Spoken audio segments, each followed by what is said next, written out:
کرتی ہوں اللہ تعالیٰ کے نام سے جو بڑا مہربان اور نہایت رحم کرنے والا ہے۔ خواتین و حضرات، آج آپ کی حضور میں ایک ایسے عنوان پر افسانہ پیش کر رہی ہوں جس صورتحال سے ابھی چند عرصہ قبل کووڈ کے دور میں ہم سبھی نے اپنی آنکھوں سے اس کا تجربہ بھی کیا ہے، مشاہدہ بھی کیا ہے، اور ان تمام نشیب و فراز سے ہم گزرے بھی ہیں۔ ہم نے احساس کیا کہ پینڈیمک یا آئسولیشن یا کوارنٹین کس طرح کی درد انگیز کیفیت کو کہتے ہیں، جہاں لوگوں نے اپنے اپنوں کی جدائی میں خود کو کھوتے ہوئے دیکھا۔ مگر یہ ادیب، یہ مصنف نہ جانے اتنے حساس، اتنے دور اندیش کس طرح ہوتے ہیں کہ آج سے کئی برس قبل راجندر سنگھ بیدی نے اسی موضوع کے تحت ایک افسانہ تخلیق کیا جو پلیگ بیماری کی وجہ سے انہوں نے لکھا تھا۔ تو آئیے سماعت فرمائیے مصنف کی کہانی میری زبانی، جس کا عنوان ہی قائم کیا ہے انہوں نے، کوارنٹین۔ پلیگ اور کوارنٹین ہمالیہ کے پاؤں میں لیٹے ہوئے میدانوں پر پھیل کر ہر ایک چیز کو دھندلا بنا دینے والی قہر کے مانند پلیگ کے خوف نے چاروں طرف اپنا تسلط جما لیا تھا۔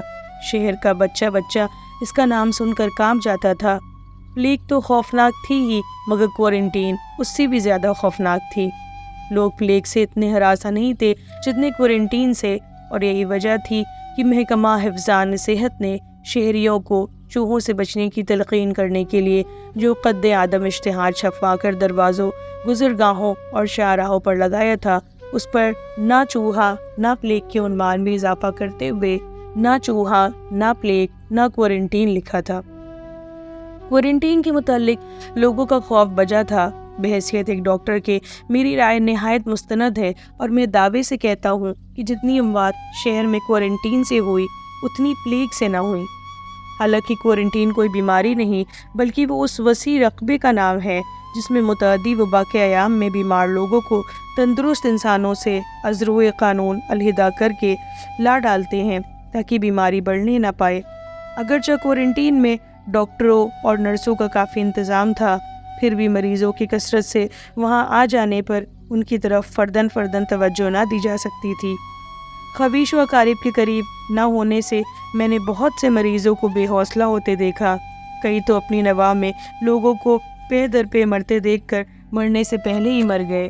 بعض اوقات تو ایسا ہوا کہ کوئی معمولی طور پر بیمار آدمی وہاں کی وبائی فضا ہی کے جراثیم سے ہلاک ہو گیا، اور کثرت اموات کی وجہ سے آخری رسوم بھی کوارنٹین کے مخصوص طریقے پر ادا ہوتی، یعنی سینکڑوں لاشوں کو مردہ کتوں کی ناشوں کی طرح گھسیٹ کر ایک بڑے ڈھیر کی صورت میں جمع کیا جاتا، اور بغیر کسی کے مذہبی رسوم کا احترام کیے پیٹرول ڈال کر سب کو نظر آتش کر دیا جاتا، اور شام کے وقت جب ڈوبتے ہوئے سورج کی آتشی شفق کے ساتھ بڑے بڑے شعلے یا رنگ ہم آہنگ ہوتے تو دوسرے مریض یہی سمجھتے کہ تمام دنیا کو آگ لگ رہی ہے۔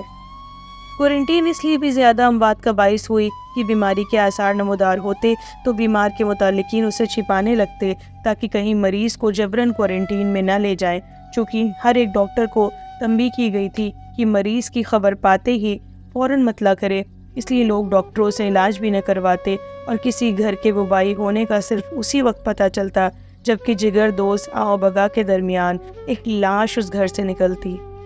ان دنوں میں کوارنٹین میں بطور ایک ڈاکٹر کے کام کر رہا تھا۔ پلیگ کا خوف میرے دل و دماغ پر بھی مسلط تھا۔ شام کو گھر آنے پر میں ایک عرصے تک کاربلک صابن سے ہاتھ دھوتا رہتا اور جراثیم کش مرکب سے غرارے کرتا، یا پیٹ کو جلا دینے والی گرم کافی یا برانڈی پی لیتا۔ اگرچہ اس سے مجھے بے خوابی اور آنکھوں کے چندھے پن کی شکایت پیدا ہو گئی۔ کئی دفعہ بیماری کے خوف سے میں نے قے اور دوائیں کھا کر اپنی طبیعت کو صاف کیا۔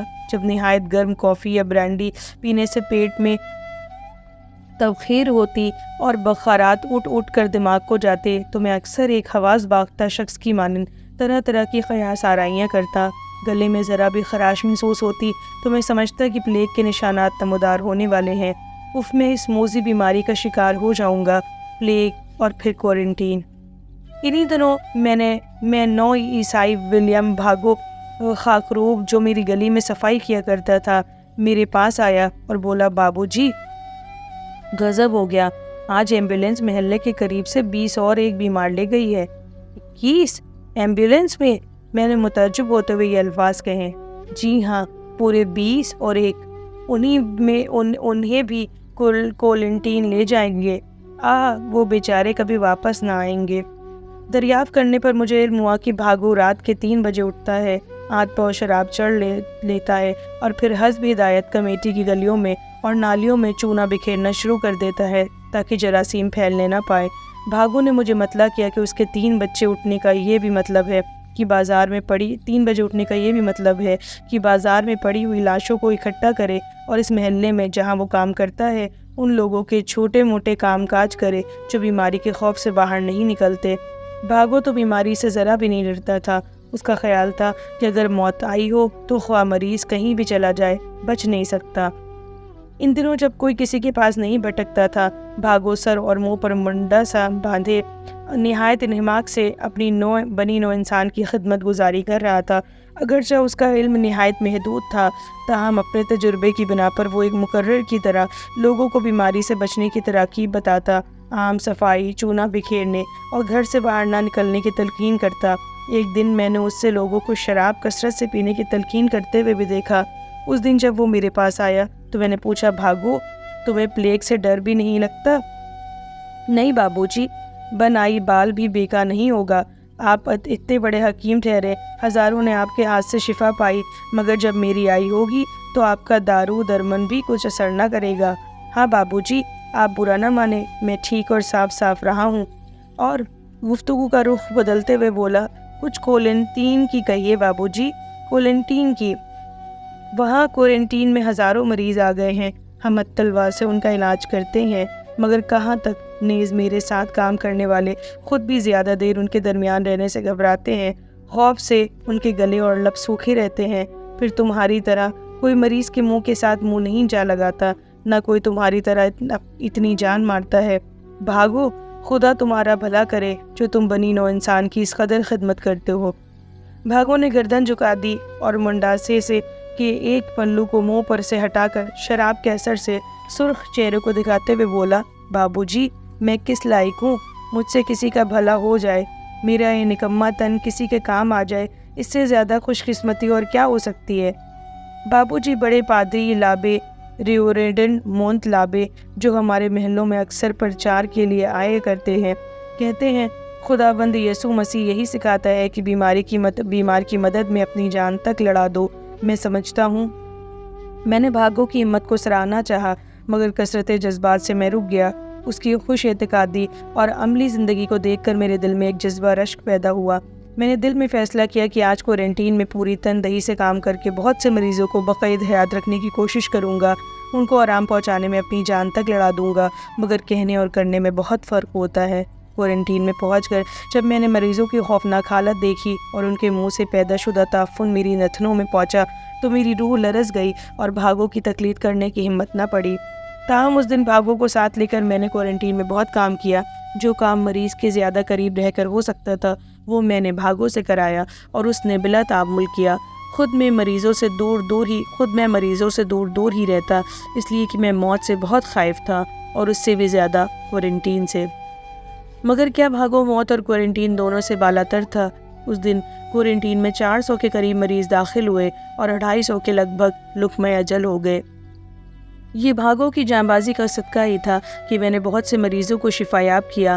وہ نقشہ جو مریضوں کی رفتار صحت کے متعلق چیف میڈیکل آفیسر کے کمرے میں آویزہ تھا، اس میں میرے تحت میں رکھے ہوئے مریضوں کی اوسط صحت کی لکیر سب سے اونچی چڑھی ہوئی دکھائی دیتی تھی۔ میں ہر روز کسی نہ کسی بہانے سے اس کمرے میں چلا جاتا اور اس لکیر کو 100% کی طرف اوپر بڑھتے دیکھ کر دل میں بہت خوش ہوتا۔ ایک دن میں نے برانڈی ضرورت سے زیادہ پی لی، میرا دل دھک دھک کرنے لگا، نبض گھوڑے کی طرح دوڑنے لگی اور میں ایک جنونی کی مانند ادھر ادھر بھاگنے لگا۔ مجھے خود شک ہونے لگا کہ پلیگ کے جراثیم نے مجھ پر آخرکار اپنا اثر کر ہی دیا ہے اور عنقریب ہی گلٹیاں میرے گلے یا رانوں میں نمودار ہوں گی۔ میں بہت سراسیمہ ہو گیا۔ اس دن میں نے کوارنٹین سے بھاگ جانا چاہا۔ جتنا عرصہ بھی میں وہاں ٹھہرا خوف سے کانپتا رہا۔ اس دن مجھے بھاگو کو دیکھنے کا صرف 2 دفعہ اتفاق ہوا۔ دوپہر کے قریب میں نے اسے ایک مریض سے لپٹے ہوئے دیکھا۔ وہ نہایت پیار سے اس کے ہاتھوں کو تھپک رہا تھا۔ مریض میں جتنی بھی سکت تھی اسے جمع کرتے ہوئے اس نے کہا، بھائی اللہ ہی مالک ہے، اس جگہ تو خدا دشمن کو بھی نہ لائے، میری 2 لڑکیاں۔